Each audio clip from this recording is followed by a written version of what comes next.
नमस्कार मंडळी, आज आपण हॉटेलच्या चवीची गोल कांदा भजी घरच्या घरी सोप्या पद्धतीने कशी करायची ते बघणार आहोत। तर चला मग रेसिपीला सुरुवात करूया।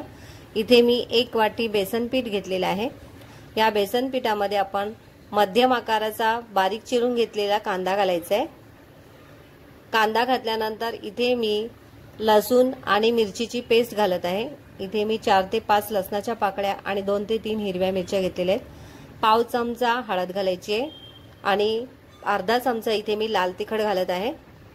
त्यानंतर ओवा घालायचा आपल्याला अर्धा चमचा।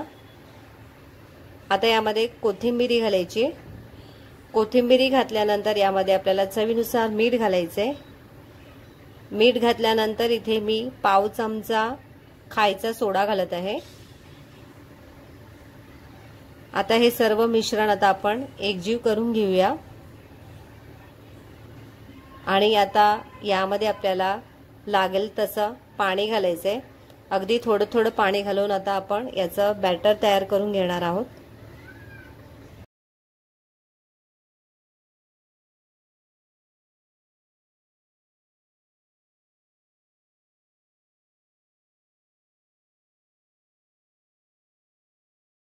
तर इथे तुम्ही बघू शकता भजीचं पीठ आपलं तयार झालेलं आहे। अशा पद्धतीने आपल्याला कन्सिस्टन्सी हवी आहे।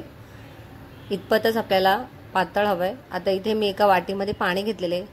हे पाणी आपण हाताला थोडंसं लावून घ्यायचंय आणि भजीचं पीठ अशा पद्धतीने आपल्याला हातात घ्यायचंय आणि आपल्याला याची भजी सोडायची आहे। आता इथे गॅसवरती मी कढईमध्ये तेल ऑलरेडी तापायला ठेवलेले आहे। तेल छान तापलेलं आहे। आता यामध्ये आपल्याला भजी सोडायची आहे। तर हातानेच मी आता ही भजी सोडते आणि कढईत जेवढे बसतील तेवढे आता आपण भजी सोडून घेऊया।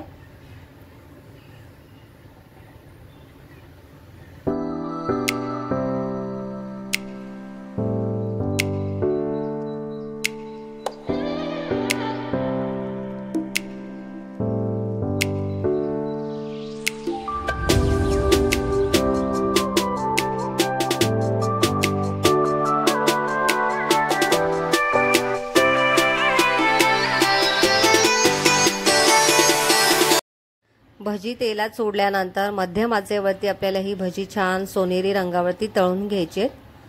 आणि इथे तुम्ही बघू शकता आपल्या भजीला छान असा सोनेरी रंग आलेला आहे। आता या स्टेजला आपण भजी काढून घेऊया। आता तळून झालेली सर्व भजी मी आता डिशमध्ये काढून घेते आणि अशाच पद्धतीने सर्व भजी मी आता तयार करून घेते। तर इथे तुम्ही बघू शकता सर्व गोल कांदा भजी आपली तयार झालेले आहेत। अगदी हॉटेलमध्ये मिळतात तशाच पद्धतीची आणि तशाच चवीची झालेली आहेत। तर तुम्हाला ही रेसिपी कशी वाटली ते कमेंटद्वारे नक्की सांगा आणि अशा पद्धतीने भजी नक्की करून बघा। रेसिपी आवडली असेल तर रेसिपीला लाईक करा, शेअर करा, चॅनलला नवीन असाल तर सबस्क्राइब करा। व्हिडिओ संपूर्ण बघितल्याबद्दल धन्यवाद।